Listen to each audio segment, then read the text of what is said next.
C'était donc Sanoussi Bantama Sow, ministre des Sports et du Patrimoine historique, qui s'exprimait donc sur les préparatifs de l'équipe nationale au compte de la CAN Égypte 2019. Le local de l'Association guinéenne des éditeurs de presse indépendante présente un visage peu reluisant. Pourtant, chaque année, l'AGEPI reçoit une partie de la subvention accordée par l'État pour l'entretien du siège, le mobilier et la location. Le nouveau bureau accuse l'équipe sortante de détournement et l'a assigné en justice. Mamadou Kalisso, Mohamed Aloussen Kamara. Voici la chaise du président de l'Association guinéenne des éditeurs de presse indépendante. Le bureau, l'armoire, les climatiseurs, tout est délabré. La porte est complètement déchiquetée, les toilettes dans un état crasseux, le magasin dans un désordre indescriptible. Pourtant, chaque année, l'AGEPI reçoit une subvention de l'État pour l'entretien du local, le renouvellement du matériel. Depuis le départ de l'ancien président Hassan Kaba, qui est l'actuel directeur général de la Maison de la Presse, nous avons constaté que les murs n'ont pas été revêtus d'une nouvelle couche de peinture. Vous avez vu l'état des lieux cracheux, l'état cracheux des toilettes. Vous avez vu les bureaux sur lesquels nous travaillons. Vous avez vu les autres bureaux. Ce n'est pas digne. Alors, où est passé l'argent de la subvention dédiée au renouvellement du matériel, l'entretien et la location? Merci de la question. C'est pour cela que l'Assemblée générale a décidé unanimement, premièrement, d'exclure définitivement Ibn Conté et Alfousseni Magasuba et poursuivre en justice M. Ibn Conté pour lui demander la reddition des comptes.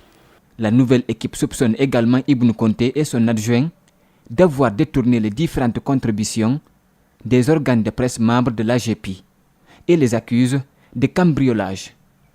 Alpha Abdoulaye et ses coéquipiers comptent poursuivre le dossier judiciaire jusqu'au bout pour que lumière soit faite sur la gestion d'Ibn Conté à la tête de l'AGEPI.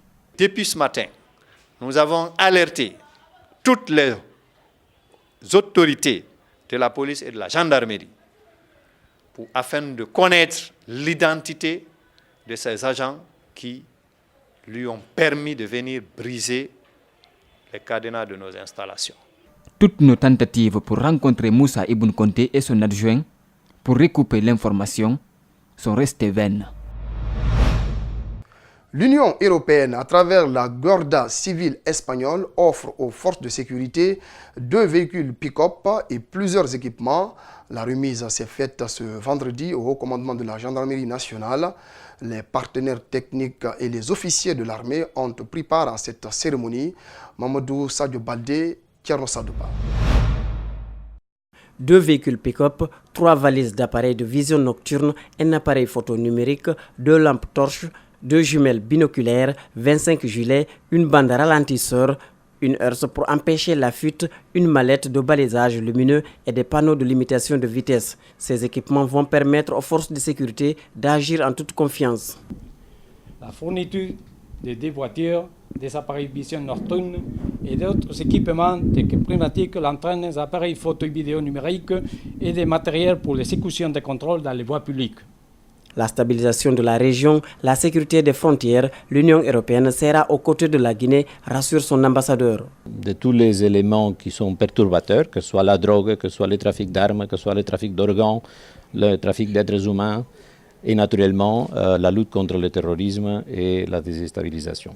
Le haut commandant de la gendarmerie nationale rappelle les précédentes formations assurées par la Guardia Civile espagnole. Il se félicite de la concrétisation des promesses tenues. Je tiens encore une fois à remercier la Guardia Civile espagnole à travers le capitaine Antonio Morcera et naturellement l'Union européenne pour tous les efforts qu'il déploie en faveur du renforcement des capacités techniques et professionnelles de nos unités opérationnelles. Le chef du cabinet du ministère de la Défense, au nom du gouvernement, félicite les partenaires et appelle à la bonne gestion du matériel. Si nous voulons sécuriser notre pays, nous ne pourrions utiliser ces matériels à d'autres fins, sinon que le but pour lequel, effectivement, ce don a été fait. Au nom du gouvernement guinéen, nous avons rassuré les partenaires qu'un usage à bon escient sera fait de ce matériel. L'objectif vise à améliorer les conditions de travail des hommes qui surveillent les frontières et les patrouilles internes. Direction l'intérieur du pays, initiative jeune.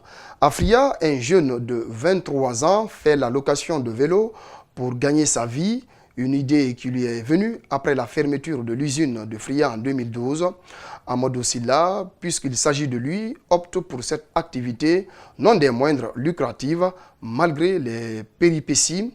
Alseni Bari et Yakoba Traoré sont allés à sa rencontre. Suivez leur reportage. Amadou Silla, 23 ans, s'offre un métier des plus rares dans la cité d'Alumine. Depuis 2 ans et demi, il loue les vélos et apprend aux enfants l'art de pédaler. Sur ce terrain Konkosila de la ville de Fria, Amadou a commencé par un seul vélo, puis 2. Aujourd'hui, des dizaines pour toute catégorie d'âge. Je fais ça pour ne pas que je chôme. Je vis seul. Ma mère et mon père ne sont pas là. Je peux gagner 35 à 40 000 par jour avec la location de ces vélos. Dans cet argent, j'enlève ma dépense et j'épargne le reste. Cette somme varie en fonction des jours de cours. La plupart de ses clients sont des élèves. 3 tours de terrain pour 500 francs guinéens, plus un tour bonus. Ceux qui apprennent à rouler déboursent 15 000 francs guinéens pour toute la séance. Avant d'initier cette activité bien lucrative, Amadou a servi à l'usine de Frigiagui. Les difficultés sont énormes. La location coûte 500 francs, mais certaines pannes peuvent coûter 30 à 40 000, notamment les pannes de pneus des chambres à air. Il a étudié jusqu'en 8e année. Faute de moyens, il arrête.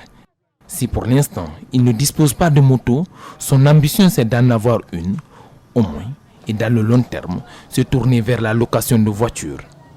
Un rêve qu'il caresse depuis longtemps. Pour le moment, je n'ai pas de moto, mais je cherche à en avoir pour mettre en location. Je suis sûr que cela pourra bien marcher, mais le problème, c'est le manque de soutien. Sacré problème. Fria se distingue par son usine. Si certains jeunes sortent du lot, difficile pour d'autres de sortir et de se frayer un chemin. La crise demeure depuis la fermeture de l'usine en avril 2012. Les habitants de Bayama et Zébéla dans la préfecture de Zérékoré se frottent désormais les mains. Un pont métallique vient d'être réalisé sur le fleuve Diani qui relie ces 2 localités. Les travaux ont été réalisés par Metal Plus pour un délai contractuel de 6 mois. Cet ouvrage qui vient en effet désenclaver cette zone de production agricole. Les images d'Amaralex Silla sont commentées par Idrissa Baye. Dans un premier temps, ce projet a consisté à démonter le pont sur son ancien site à Bofousso vers son actuel emplacement sur l'axe routier qui relie et désenclave les localités de Bayama et Zébéla. Sa réalisation a été confiée à Metal Plus, une entreprise guinéenne pour un délai contractuel de 6 mois pour un coût total de plus de 3 milliards de francs guinéens, entièrement financé par le budget national de développement. Tout ce que vous voyez là, d'éculer jusqu'au montage des éléments, a été entièrement fait par nous, c'est-à-dire une entreprise locale avec des ouvriers locaux. Donc c'est pour vous dire combien de fois on doit faire confiance à la main-d'œuvre locale et à nos entreprises sur place. L'ouvrage a une longueur de 70 mètres linéaires avec une largeur de 3,5 mètres. Le pont est aussi composé de cornières et de poutres transversales, de plaques d'assemblage. L'édifice a été complètement recouvert de peinture pour éviter que les barres de fer ne soient rouillées. Venus pour la réception provisoire, les agents du fonds d'entretien routier se disent satisfaits des travaux réalisés. Par rapport aux quantités, nous venons de vérifier devant vous tous tout à l'heure. On a vu réellement que l'entreprise même est en dépassement par rapport à certaines quantités. Et quand il s'agit maintenant de la réalisation de la sécurité, vraiment c'est impeccable. L'ouvrage est toujours à la charge de l'entreprise jusqu'à la réception définitive. Donc il y aura des réserves qui seront émises, que l'entreprise passera les corriger au moment venu avant de procéder à la réception définitive. Les habitants se réjouissent de la réalisation de cet ouvrage de franchissement. Selon eux, chaque année, plus de 10 personnes se noient dans ce fleuve lors de la traversée à bord de barques. Un calvaire qui est désormais un lointain souvenir. Ce gigantesque pont qui a libéré presque 6 villages, ça nous sommes très fiers aujourd'hui. Parce que si avant nos produits se gâtaient, aujourd'hui on va drainer nos produits à tout moment. C'est une grande satisfaction pour nous aujourd'hui. Avec la réalisation de cet ouvrage, c'est surtout l'acheminement des productions agricoles de ces localités sur le marché et à temps.